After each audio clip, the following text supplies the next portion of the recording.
Em uma época cheia de turbulências políticas, sociais, econômicas e culturais, artistas brasileiros se reúnem para repensar a função da arte e suas possibilidades de provocação, de criação de sentido. Buscavam a liberdade criativa, a ruptura com o passado e a valorização da cultura nacional. A Semana de Arte Moderna tornou-se um marco da cultura brasileira. Eu trouxe elementos, por exemplo, novos de pintura. De que forma esta experiência reverbera até hoje na nossa produção artística? Chamando um pensamento, chamando uma ideia em marcha e um desejo sempre de renovação. Semana de 22. História e legado.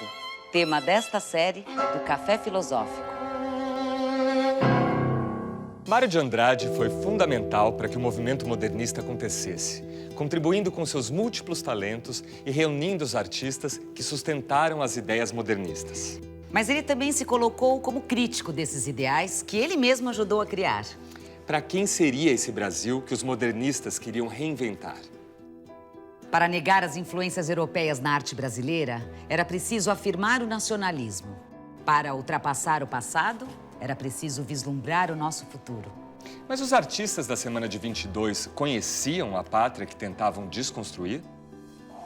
Eu achei que o ideal seria, de fato, pensar na figura principal, no nome que foi, ao mesmo tempo, mentor, líder, não é? Incentivador, aglutinador desse movimento modernista, que foi o escritor, poeta, pesquisador Mário de Andrade. Não é? E eu pretendo com vocês discutir não só esse papel de mentor e de líder do modernismo que o Mário de Andrade exerceu tão bem, mas gostaria também de refletir sobre o papel importante que ele teve como consciência crítica do modernismo brasileiro.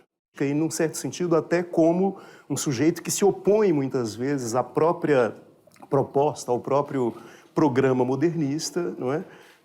Um sujeito que, ao mesmo tempo, lidera um movimento cultural e intelectual importante e, ao mesmo tempo, aponta, digamos, para os impasses, para as limitações e para as dificuldades de execução desse programa modernista.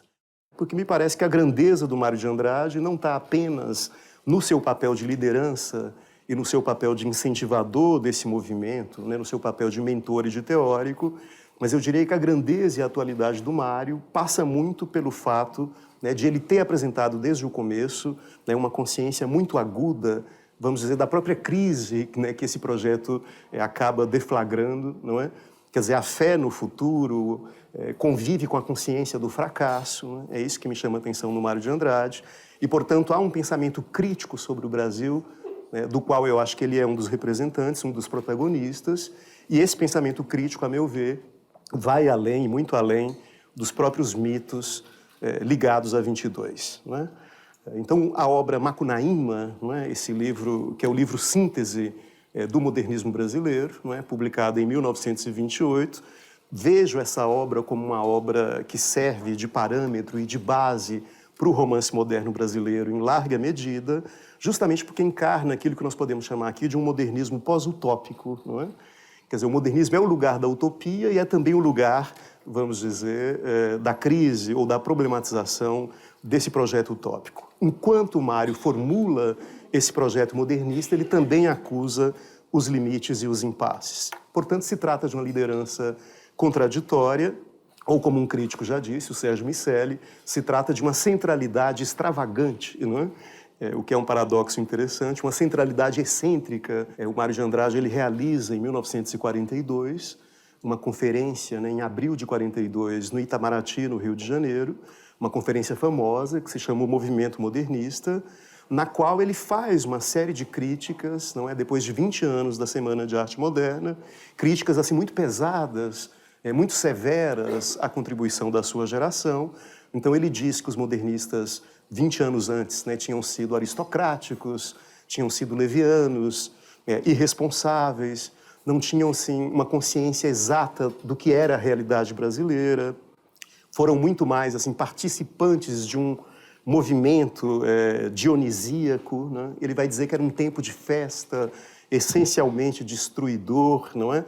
Diz ele, destruidor até de nós mesmos. Vaidade. Tudo vaidade. Tudo que eu fiz foi especialmente uma cilada da minha felicidade pessoal e da festa em que vivemos. Nós éramos os filhos de uma civilização que se acabou, e é sabido que o cultivo delirante do prazer individual represa as forças dos homens sempre que uma idade morre. E já mostrei que o movimento modernista foi destruidor. Eu creio que os modernistas da Semana de Arte Moderna não devemos servir de exemplo a ninguém, mas podemos servir de lição. Façam ou se recusem a fazer arte, ciências, ofícios, mas não fiquem apenas nisto, espiões da vida, camuflados em técnicos da vida, espiando a multidão passar. Marchem com as multidões. Como se ele dissesse, olha, a vanguarda tem esse papel curioso, polêmico, não é? Para que ela se estabeleça, ela acaba sacrificando a produção artística da própria geração vanguardista e muitas vezes atrapalha também a tarefa construtiva do modernismo brasileiro. Não é? Então, essa conferência do Mário, de 42, ela é relativamente conhecida e é muito importante nos estudos do modernismo brasileiro. Como eu disse, ela é muito severa, né, muito pesada. Na mesma época, nos anos 40, um outro grande participante do modernismo, que é o Manuel Bandeira, escreve um texto, né, na apresentação da poesia brasileira. Ele escreve um parágrafo, né, um fragmento a respeito do modernismo, justamente corroborando essa ideia de que havia um espírito destruidor, uma atitude destruidora naquele movimento, mas discorda, o Bandeira discorda desse juízo severo demais do Mário de Andrade, né, dizendo que não teria faltado aos poetas daquela geração o sentido grave da vida e do momento social que viviam. Né? Então há uma diferença aí na percepção e na perspectiva do Manuel Bandeira em relação à percepção da realidade brasileira e à consciência desses problemas por parte da geração modernista. Pois bem, há um depoimento ainda menos conhecido de um outro modernista importante, Carlos Drummond de Andrade, muito amigo, né, muito próximo do Mário. O Drummond deu entrevista em 42, setembro, né, portanto, é uma fala posterior à conferência que o Mário realizou no Itamaraty. E essa entrevista é muito curiosa porque o Drummond toma, né, digamos, o modernismo como algo a ser defendido. Não é? Ele responde diretamente às críticas do Mário e o título da matéria, que saiu num jornal chamado Dom Casmurro, é o seguinte: o modernismo morreu? Né? Ponto de interrogação. Foi uma contribuição muito valiosa. Basta dizer que o modernismo desmoralizou completamente a literatura nacional vigente na época. O movimento modernista ensinou a rir, antecipou a agitação revolucionária brasileira e preparou o ambiente para a indagação sociológica, a pesquisa de laboratório, o romance inspirado nos problemas da terra e do homem, o aproveitamento do material folclórico na música e nas artes plásticas. Fez tudo isso e outras coisas. Divertiu, irritou, destruiu e construiu. E ainda perturba a insônia de alguns pobres diabos. O Drummond ele está atento para umas características centrais do movimento, para algumas delas. Esse caráter de ruptura, né, desmoralizou a literatura vigente. O fato de o modernismo ter dado para a literatura brasileira uma lição de humor, não é? Antes, claro, havia o humor de Machado de Assis, não é? Mas os poetas, por exemplo, eram muito sérios, muito sisudos. Né? Se a gente pensa nos poetas parnasianos, não é? Nos poetas pós-românticos, havia um excesso de seriedade e, de repente, o modernismo faz piada, cria o poema piada e ensina as pessoas a rir. Não é? Muito mais tarde, num outro depoimento, Drummond diz uma frase célebre, né? Como era gostoso brincar de modernismo, não é? Justamente chamando a atenção para esse aspecto. Um outro dado, né, do depoimento do Drummond, a impregnação desse legado modernista em diversos campos da cultura e do pensamento. Né? Então ele diz, preparou a agitação revolucionária, claro que ele se refere à Revolução de 30 e a todas as mudanças que ocorrem na política e na sociedade brasileira a partir dos anos 30, preparou a indagação sociológica.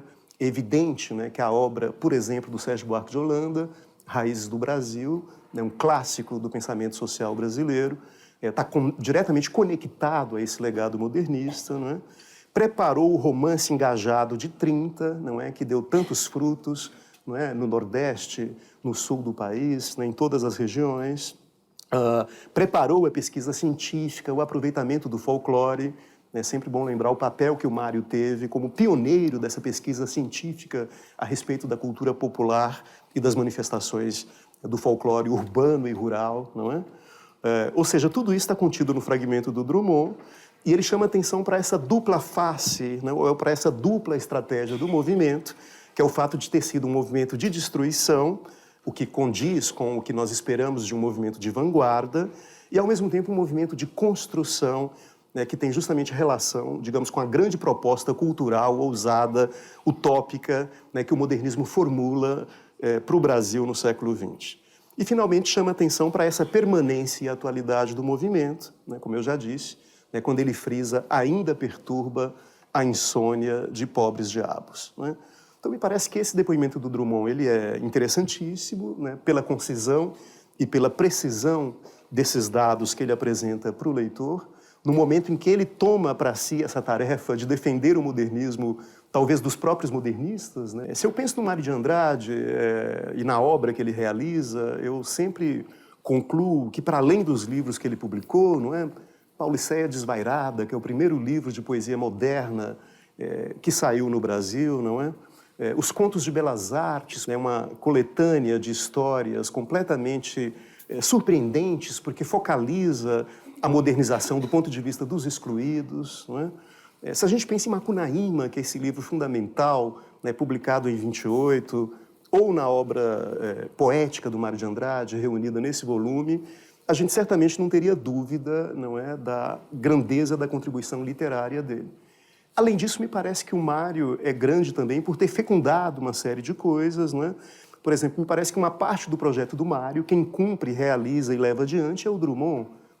No campo da poesia, por exemplo, alguma coisa que o Mário projeta e formula, quem realiza depois muito bem é o Guimarães Rosa, não é? O mergulho nas fontes populares, é o aproveitamento de formas arcaicas da narrativa e a conciliação desses elementos, né, com parâmetros e procedimentos que são do romance moderno, não é? Quer dizer, é uma série de coisas que o Mário de Andrade prepara na cultura brasileira, não é? A crítica literária do Antônio Cândido, já fiz referência também ao Sérgio Buarque de Holanda. Portanto, assim, a irradiação, a impregnação do Mário é de fato algo espantoso. Então, quando a gente diz que o movimento é destruidor e construtor ao mesmo tempo, a gente não fala simplesmente da renovação das linguagens literárias, artísticas, etc., mas isso tem relação também com a própria compreensão e interpretação do que seja o Brasil e o destino brasileiro, né, entre a confiança e a desconfiança, não é? Entre a utopia, o projeto e a noção de ruína, não é? Que também está muito presente em Mário de Andrade. No próximo bloco. No caso da modernização, ela é, desde o começo na obra do Mário, sofrida, problematizada e criticada.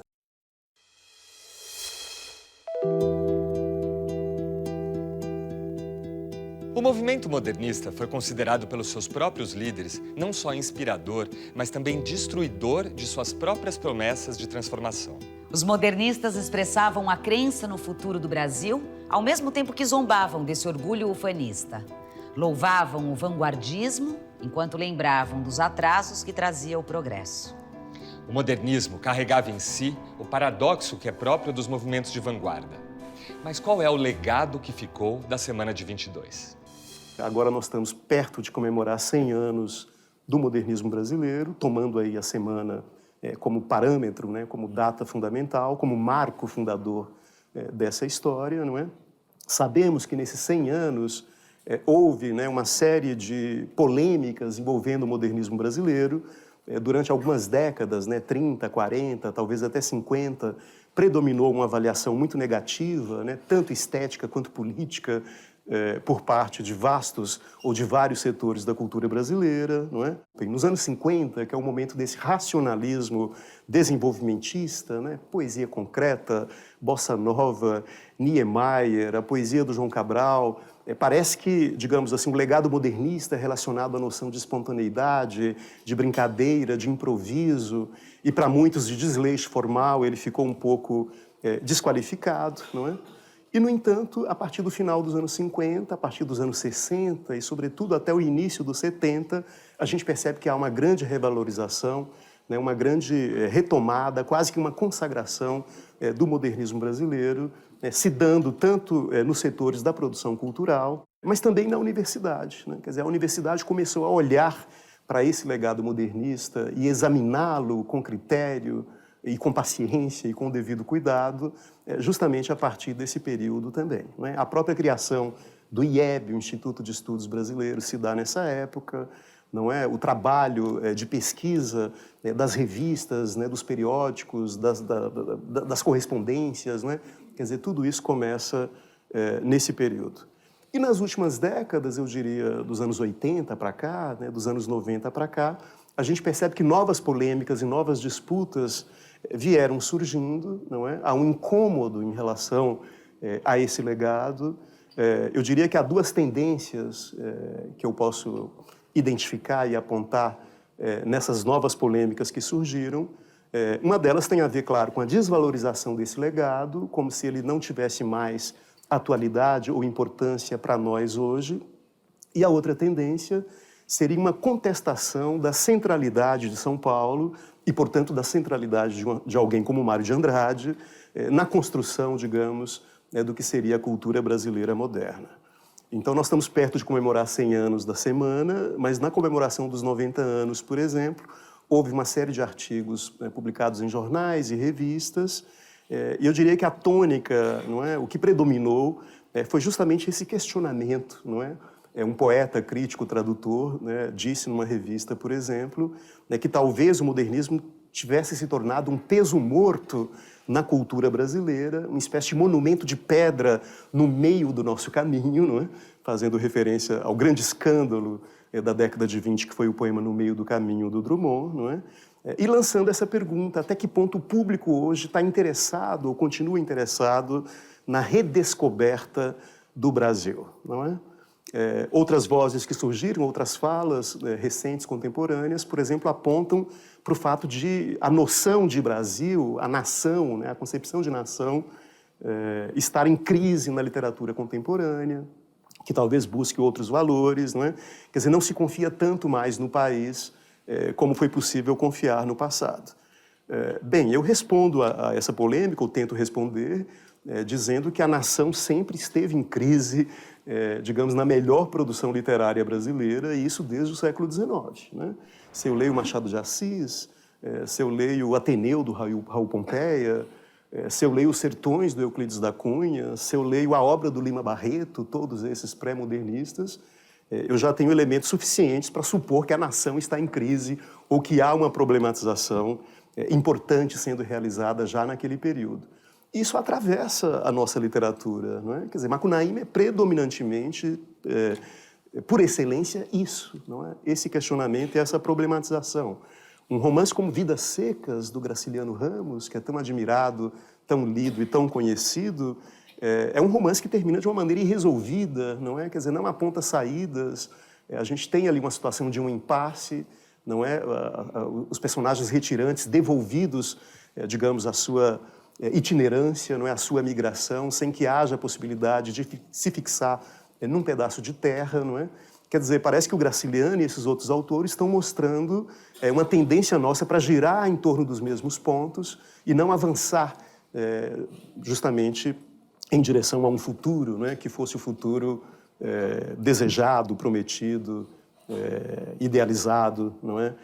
Então, me parece que toda essa polêmica que ainda hoje sobrevive tem a ver, talvez, com a compreensão um tanto superficial que acabou predominando, não é? Quer dizer, uma visão um tanto chapada, vamos dizer assim, estereotipada do que seria esse legado de 22. Então, para alguns, esse legado está diretamente relacionado ao vanguardismo, que tem sentido num momento, mas não tem em outros momentos, ou que se esgota rapidamente, como é próprio das vanguardas, ou a ideia de futurismo, não é? Que, na verdade, o Mário de Andrade superou muito rapidamente, a ideia de cosmopolitismo, não é? Ou de um nacionalismo sem peias, não é? Quer dizer, são os clichês que normalmente a gente vê serem muito comumente atribuídos a essa produção literária e artística da década de 20. Como se toda ela fosse tomada de um otimismo completamente ingênuo, né, de uma crença assim, inabalável no futuro do Brasil, que decorreria, em última instância, de uma visão romântica e ultrapassada a respeito das coisas brasileiras. Bem, o que eu tenho aprendido, né, ao longo de anos aí de estudo do modernismo brasileiro é que esses autores, essa produção, essa reflexão, ela está cheia de tensões e de contradições, não é? Quer dizer, há sim o cosmopolitismo, há o futurismo, mas há também o primitivismo, não é? Há um certo caipirismo também predominando em muitas das produções de Vinci, um diálogo forte com o passado e não só, digamos, essa seta que aponta indiscriminadamente para o futuro, não é? Quer dizer, não se trata, a meu ver, de um otimismo ingênuo, mas de uma visão crítica, né? Ou que se deseja crítica e que se estende ao Brasil, ao processo histórico brasileiro, e, portanto, se há nacionalismo nesses autores, seria um nacionalismo crítico, não é? E uma visão crítica que se estende também à própria modernização, não é? Ao processo de implantação do capitalismo no Brasil, que é parcial, que é truncado, que é injusto, que exclui, não é? E, obviamente, há, por parte desses autores, nos momentos mais agudos, desconfiança e estranhamento em relação a essas coisas.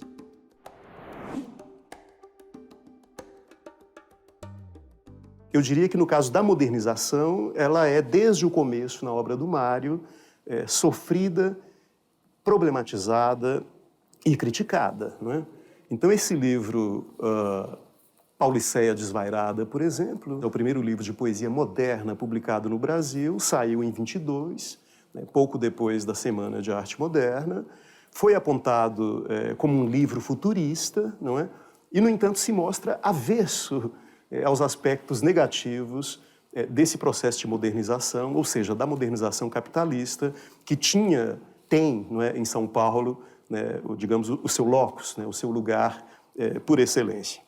Esse livro é um livro que tem poemas muito interessantes, e antes desses poemas há um prefácio ainda mais interessante, que o autor chamou de prefácio interessantíssimo, justamente, em que ele trata justamente de negar essa filiação ao futurismo.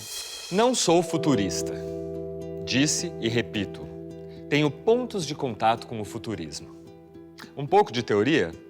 Acredito que o lirismo, nascido no subconsciente, acrisolado num pensamento claro ou confuso, cria frases que são versos inteiros, sem prejuízo de medir tantas sílabas com acentuação determinada. Escrever arte moderna não significa jamais, para mim, representar a vida atual no que ela tem de exterior. Automóveis, cinema, asfalto. Quer dizer, para o Mário, ser escritor moderno não é fazer o culto acrítico da máquina, da velocidade, da indústria, não é? Onde é que estaria a modernidade para o Mário? Certamente numa percepção mais tensa, mais dilemática desse processo de modernização, não é? Então, a Pauliceia figura aqui, evidentemente, como uma espécie de musa inspiradora. Os poemas dizem respeito a essa cidade, não é? E a esse sujeito poético, esse sujeito lírico, né, que se perde por essa cidade, né, que se reencontra nela, que se identifica com ela e, ao mesmo tempo, se distancia dela, não é? Em vários poemas, essa distância fica muito evidente. Por exemplo, há um poema chamado Anhangabaú, em que, ao invés de falar dos carros, das pessoas, do movimento, do burburinho, o Mário de Andrade fala das estátuas, né, que estão paradas, como se nessa paralisia elas desprezassem, desdenhassem as velocidades, que são justamente o que compõe, digamos assim, o mote, o motivo principal da poesia e da arte futurista. Parques do Anhangabaú nos fogaréus da aurora. Ó largueza dos meus itinerários. Estátuas de bronze nu, correndo eternamente num parado desdém pelas velocidades. O carvalho votivo escondido nos orgulhos do bicho de mármore parido no salão. Prurido de estesias perfumando em rosais o esqueleto trêmulo do morcego. Nada de poesia, nada de alegrias. Ou há um poema dele chamado Domingo, em que ele repete 4 vezes o refrão, futilidade, civilização, não é? Paisagem número 1, um outro poema, diz ele, necessidade à prisão para que haja civilização, não é? Ódio ao burguês, que é o famoso poema do Mário, lido na semana de 22, lido, declamado, exclamado, etc. Ali fica claro, não é? como que ele constrói um ponto de vista crítico, vendo na Pauliceia uma espécie de espaço da opulência financeira e de um refinamento mundano, não é? Há um outro poema chamado Os Cortejos, em que ele chama essa Pauliceia de monstro, né? Um ser monstruoso, uma boca enorme, cheia de dentes, não é? Devorando as pessoas, devorando a humanidade das pessoas, não é? E compondo um espetáculo profundamente monótono e repetitivo, onde não há espaço para poesia, onde não há espaço para alegria, não é? Então, por esses poucos exemplos que eu levanto aqui com vocês, a gente percebe que não se trata de uma exaltação futurista de uma metrópole nascente. O Mário de Andrade ele não embarca na euforia do cosmopolitismo. Aliás, ele satiriza muitas vezes os galicismos, os francesismos, né, os estrangeirismos, né, o provincianismo dessa população paulistana. Horríveis as cidades. Vaidades e mais vaidades. Nada de asas, nada de poesia, nada de alegria. Ó, os tumultuários das ausências. Pauliceia, a grande boca de mil dentes, e os jorros dentre a língua trissuca de pus e de mais pus de distinção. Giram homens fracos, baixos, magros. Serpentinas de entes frementes a se desenrolar.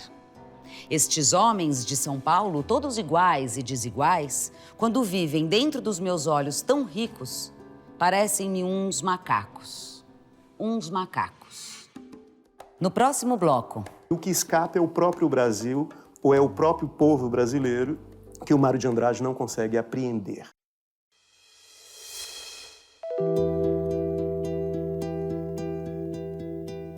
Brasil, mastigado na gostosura quente do amendoim, falado numa língua curumim, de palavras incertas num remeleixo melado melancólico. Brasil amado, não porque seja minha pátria. Pátria é acaso de migrações e do pão nosso onde Deus der. Brasil que eu sou porque é minha expressão muito engraçada, porque é o meu sentimento pachorrento, porque é meu jeito de ganhar dinheiro, de comer e de dormir. No poema dedicado a Drummond, Mário de Andrade traz seu ideal nacionalista, que aos poucos o artista vai trocando pela visão real da pátria, dos muitos povos e culturas que nos compõem. Clã do Jabuti, que deveria ser, não é, digamos assim, o canto da brasilidade, a promessa de reunião de todas as diferenças nacionais, né? A ideia do Jabuti como tótem dessa união nacional. De fato, o livro começa com um poema muito interessante chamado O Poeta Come Amendoim, que expõe uma espécie de programa nacionalista e um desejo que a gente percebe que é um desejo muito forte desse sujeito lírico de se fundir com o Brasil, né? Eu não amo o Brasil, eu sou o Brasil, diz o Mário de Andrade. Portanto, o livro abre de acordo com o projeto, né, formulando uma proposta, que é uma proposta assim, positiva, digamos, em relação à nacionalidade. No entanto, a peça, a composição que fecha o livro é um poema duplo, chamado Dois Poemas Acrianos, em que ele se lembra, né, estando no seu gabinete da Rua Lopes Chaves, entre os seus livros, se lembra de um sujeito muito distante, né, que é o trabalhador do Acre, o seringueiro do Acre. Não vê que me lembrei que lá no norte, meu Deus, muito longe de mim, na escuridão ativa da noite que caiu, um homem pálido, magro, de cabelo escorrendo nos olhos, depois de fazer uma pele com a borracha do dia, faz pouco se deitou. Está dormindo. Esse homem é brasileiro que nem eu. Então é interessante a gente perceber, né, que os dois poemas acrianos, né, que é uma dupla de poemas, é uma composição dupla, inicialmente formula um desejo de identificação e de integração, né, imaginando que isso seja possível em relação ao que está mais distante do poeta, geograficamente, fisicamente, culturalmente, né? Mas o poema termina com uma consciência, eu diria assim, problemática, aguda, da distância que separa o poeta do Sul, né, o sujeito letrado da Pauliceia, dessa realidade que ele não conhece, não é, na qual ele nunca pôs os olhos. Porque o Mário de Andrade fará depois as suas pesquisas etnográficas e folclóricas, né, mas no momento em que ele escreve esse poema, essas viagens ainda não tinham sido realizadas. Então, o que a gente percebe lendo O Clã do Jabuti é a formulação de um projeto e, ao mesmo tempo, o estrangulamento, né, ou a problematização disso, porque há algo que escapa, e o que escapa é o próprio Brasil, ou é o próprio povo brasileiro, que o Mário de Andrade não consegue apreender. Então a gente tem, digamos, esse dilema para poder dimensionar e perceber o tempo todo no Mário de Andrade. Nos Contos de Belas Artes, ele não vê a modernização do ponto de vista do centro da Pauliceia, mas focaliza os habitantes pobres da cidade de São Paulo, não é? Inclusive fazendo uma produção, né, produzindo contos realistas que são muito diferentes, não é, da própria tendência da produção literária de 22, né, que era antimimética, que era experimental. Há também um conto que eu acho muito interessante, chamado Briga das Pastoras, publicado já no final dos anos 30 pelo Mário de Andrade. Muito interessante para a gente perceber os dilemas desse escritor, não é? Nesse conto, Briga das Pastoras, ele relata um acontecimento, não é, vivido por ele no norte do país, justamente numa das tais pesquisas etnográficas, não é? O Mário de Andrade é convidado para poder assistir a um pastoril. Ele vai todo animado, não é? Ele está hospedado no engenho nordestino, ele é o intelectual do Sul, ele é o folclorista, que se encaminha com todo o ânimo, não é, para essa possibilidade de assistir ao vivo, né, uma manifestação folclórica popular. E quando ele chega no ambiente em que o pastoril ia ser realizado, ele se dá conta de que o ambiente era completamente miserável e que não condizia com aquilo que ele próprio esperava encontrar. Num relance, me arrependi de ter vindo. Era a coisa mais miserável, mais degradantemente desagradável que jamais vira em minha vida. Uma salinha pequeníssima com as paredes arrimadas em mulheres e crianças que eram fantasmas de miséria, de onde fugia um calor de forno com um cheiro repulsivo de sujeira e desgraça. Dessa desgraça horrível, humanamente desmoralizadora, de seres que nem sequer se imaginam desgraçados mais. Vejam, a confissão que ele faz aqui é surpreendente, não é? Quer dizer, ele, intelectual, não sabia dessa realidade que o esperava. Ele mesmo diz, uma realidade que ele jamais vira.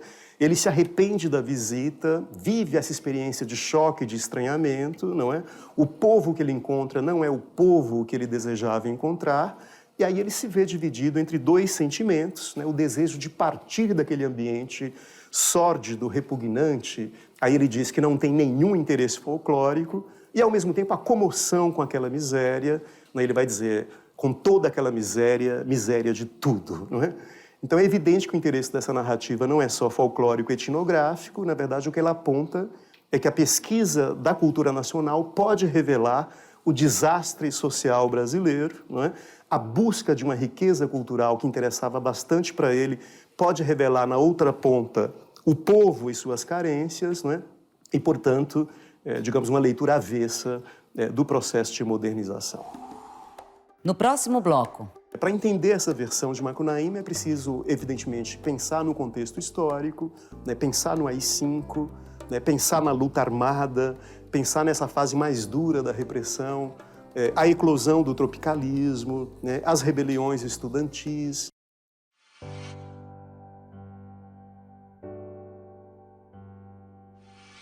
No fundo do Mato Virgem nasceu Macunaíma, herói de nossa gente. Era preto retinto e filho do medo da noite. Já na meninice fez coisas de sarapantar. De primeiro passou mais de 6 anos não falando. Se o incitavam a falar, exclamavam: "Ih, ai que preguiça!" Na obra literária, emblema do modernismo, Mário de Andrade cria Macunaíma, o inglório herói nacional. E com ele nascem todas as contradições de ser brasileiro, toda a comédia e toda a tragédia dessa nossa condição. Macunaíma, essa obra fundamental, certamente o maior livro do modernismo de 22, uma síntese das contribuições dessa geração, um livro de vanguarda, né, um livro que tem o nacionalismo como norte, um livro de prosa moderna que se aproveita de modos arcaicos da narrativa. Esse livro tem sido lido muitas vezes como uma espécie de adesão do Mário de Andrade à antropofagia. Né? O próprio Oswald achava que se tratava talvez da maior produção do próprio movimento antropofágico, não é? E, no entanto, a gente percebe que não há a representação exatamente de uma utopia em Macunaíma ou de um ideal primitivista. Não há idealização desse mundo primitivo, que é o mundo do Uraricuera, não é? Que é cheio de doenças, cheio de problemas, não é? Cheio de querelas, não é? De divisão entre os irmãos e tudo isso. Ao mesmo tempo, não é? A civilização, a cidade de São Paulo, para a qual se dirige o personagem e seus irmãos, ela é menos idealizada ainda, né? Na cidade ocorre um grande estranhamento dessa civilização moderna, vista criticamente do ângulo do selvagem, não é? E daí essa cidade ser retratada de um modo caricato, né? Através de uma ótica indígena, né? Então, se a antropofagia propõe uma espécie de síntese, de conciliação entre natureza e civilização, né, que está justamente, digamos, cristalizada na figura do bárbaro tecnizado que o Oswald de Andrade propôs, não é?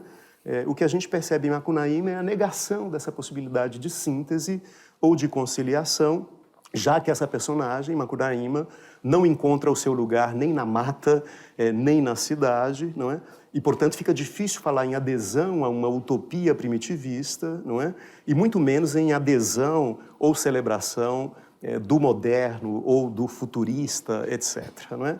Então, é um lugar de plena negatividade, não ao primitivismo, não ao futurismo, e no lugar disso uma grande sátira, uma grande denúncia, não é?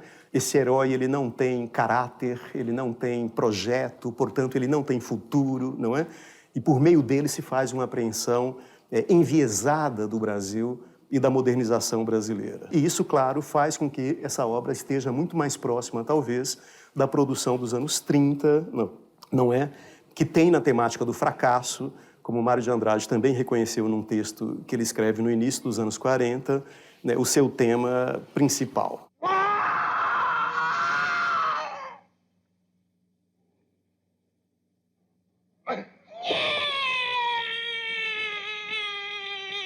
Quem viu o filme inteiro sabe que o Grande Otelo participa dos primeiros 20 minutos e depois, no momento em que ele se dirige com os irmãos para a cidade, ele se transforma em um homem branco, não é, num passe de mágica, e aí o papel passa a ser feito pelo Paulo José, né, até o final dessa narrativa fílmica, né? Bem, o que é interessante destacar, primeiro, a importância do modernismo para a construção do próprio cinema brasileiro moderno. Os anos 60, 70, justamente marcam esse momento de retomada e de revalorização dessas ideias modernistas, né?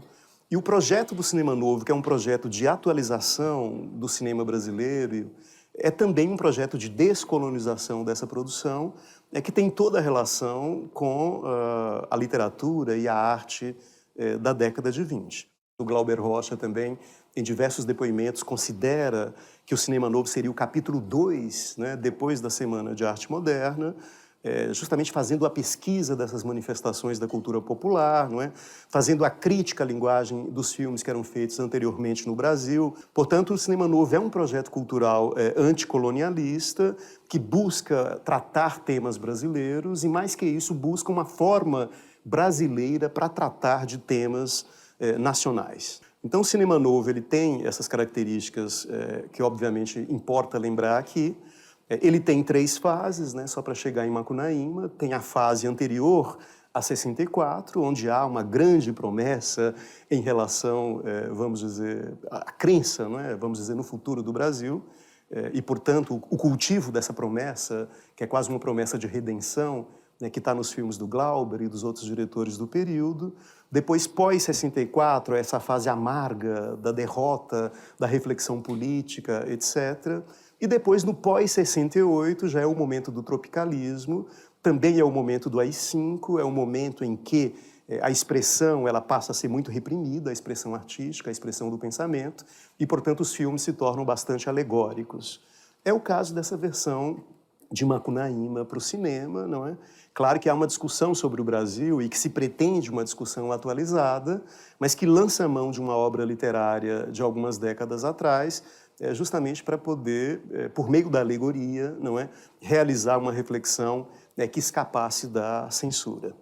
É interessante pensar nesse diretor, o Joaquim Pedro de Andrade, como uma pessoa diretamente conectada ao modernismo brasileiro, né, filho do diretor, do criador do Serviço do Patrimônio Histórico Nacional, o Rodrigo Melo Franco de Andrade, né, que inclusive formulou o projeto do SFAM junto com o Mário de Andrade. Né, o Joaquim Pedro foi afilhado do Manuel Bandeira. Em casa eles recebiam visitas do Drummond, do Niemeyer, do Vinícius de Moraes, né? Quer dizer, foi alguém que nasceu e cresceu nessa atmosfera modernista e que depois realiza uma obra cinematográfica toda voltada para uma retomada e para uma reflexão sobre essa cultura modernista. Para entender essa versão de Macunaíma é preciso, evidentemente, pensar no contexto histórico, né? Pensar no AI-5, né? Pensar na luta armada, pensar nessa fase mais dura da repressão, a eclosão do tropicalismo, né, as rebeliões estudantis. Quer dizer, é uma fase em que o cinema novo quer dialogar com o grande público, por isso usa cores, usa um ator, não é, muito popular, que é o Grande Otelo, que é do tempo da chanchada, e, obviamente, a chanchada anteriormente tinha sido execrada como um produto menor, rebaixado da cultura brasileira, não é? E tudo isso para compor aquilo que o Ismael Xavier chamou de alegoria do subdesenvolvimento, não é? Que, na verdade, é uma tendência dos vários filmes produzidos nesse período. Rejeitando o nacionalismo, justamente porque ele tinha sido apropriado pelo regime militar, rejeitando a ideia de um mito tropical, não é? De um paraíso tropical e de uma nação que tivesse um grande destino. É interessante também perceber qual é a leitura que o Joaquim Pedro faz da antropofagia, porque é muito comum esse filme ser considerado, assim como o livro do Mário de Andrade foi considerado antropofágico, também o filme foi associado ao tropicalismo e à antropofagia, não é? O que nós sabemos, claro, é que há o conceito original da antropofagia formulado pelo Oswald de Andrade, né, que tem a ver justamente com esse esforço de descolonização da cultura brasileira, né, a partir da ideia de assimilação crítica das influências estrangeiras. Então Joaquim diz, olha, para mim a antropofagia é a denúncia de uma condição primitiva de luta, não é?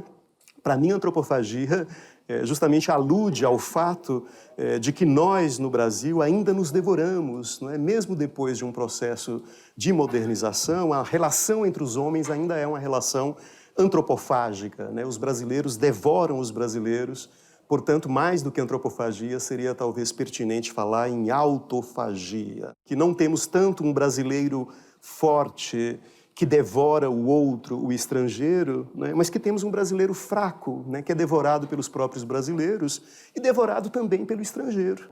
Quer dizer, parece que nos anos 60, 70 a gente tem essa consciência de que já não é mais possível devorar de modo criativo as influências estrangeiras, não é? Já que essas influências estrangeiras vêm para poder esmagar a nossa produção local e não promover ou contribuir para uma convivência harmônica entre as culturas.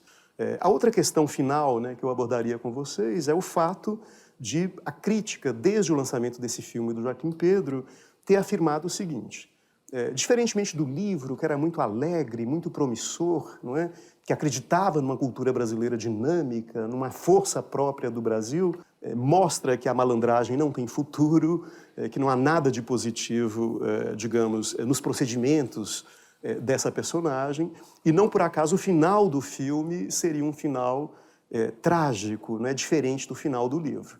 Bem, o final do livro, Macunaíma volta com seus irmãos para o seu lugar de origem, Urariquera, não é? Mas acaba sendo abandonado pelos irmãos, fica sozinho, é comido pela Uiara, não é? E acaba migrando para as estrelas, acaba se transformando numa estrela e migrando para o céu.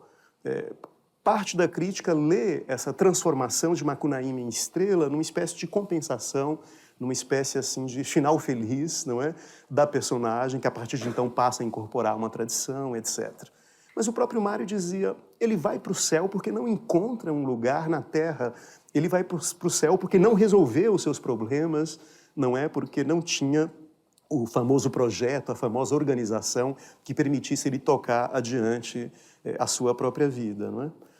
Quer dizer, o que eu quero discutir com vocês é que, de fato, o filme ele é mais agressivo, ele é muito debochado, ele é mais pessimista do que o livro, mas não é o filme que mata o mito de Macunaíma, porque esse mito já nasce morto, não é? Desde o original do Mário de Andrade, né? Quer dizer, Macunaíma livro é uma obra complexa, diria que, parafraseando ou copiando Machado de Assis, né? Uma obra escrita com a pena da galhofa e a tinta da melancolia, não é? É um livro muito triste, no final das contas, embora nos faça rir dessa maneira, não é? Um livro que, por um lado, ele é mítico, folclórico e compõe uma espécie de antologia da cultura popular brasileira, mas, por outro lado, é realista, crítico e compõe, sim, não é, desde os anos 20, um retrato pessimista do Brasil. Não é? É curioso que ele recebe, o Mário de Andrade, uma carta do Drummond em 1930, em que o Drummond, tentando consolar o Mário de Andrade, diz assim: não, Mário, é inútil tentar consertar o Brasil. Ou, por outra, o desconcerto eterno do Brasil é o seu próprio traço diferencial, o seu modo de ser. Não é? Esse fragmento da carta do Drummond é curioso, ele diz: é difícil consertar, eu digo a vocês, esse consertar é com C e não com S, não que consertar o Brasil com S também seja fácil, a dificuldade é a mesma, mas a ideia é de consertar, harmonizar, colocar em acordo o Brasil, que tem tantas diferenças, não é? É isso que o Drummond aponta com muita maturidade para o Mário de Andrade, ele que tinha 10 anos menos, né, que o seu mestre paulista. E, ao mesmo tempo, o Drummond diz: olha, essa falta de caráter que o seu livro documentou tão bem é o nosso modo de ser e é uma espécie de cifra do nosso destino, não é? Que é viver esse desconcerto eterno. A gente pode dizer que Macunaíma, assim como a obra do Machado no século XIX, promove uma espécie de construção negativa do Brasil, reconhecendo todas as frustrações do nosso processo histórico, a dimensão dos nossos impasses e das nossas crises, e se isso de fato foi possível nos anos 20, não é? Numa obra como Macunaíma, a gente pode dizer que está aí talvez a grande força do movimento artístico concebido na década de 20. O que eu quero dizer é que a importância e a atualidade desse movimento artístico-cultural tem muito mais a ver com a consciência dessa crise, né, para além do projeto, que de fato foi um projeto frustrado. Né? Mais reflexões no site e Facebook do Instituto CPFL e no canal do Café Filosófico no YouTube. Então a gente tem a possibilidade de rastrear uma série de movimentações na cultura brasileira que sempre terão como parâmetro, como referência ou como inspiração esses movimentos anteriores. No caso do tropicalismo, por exemplo, eu me lembro que o Chico Science, né, Nação Zumbi, o Mangue Beat foi bastante comparado também a essa herança tropicalista, né?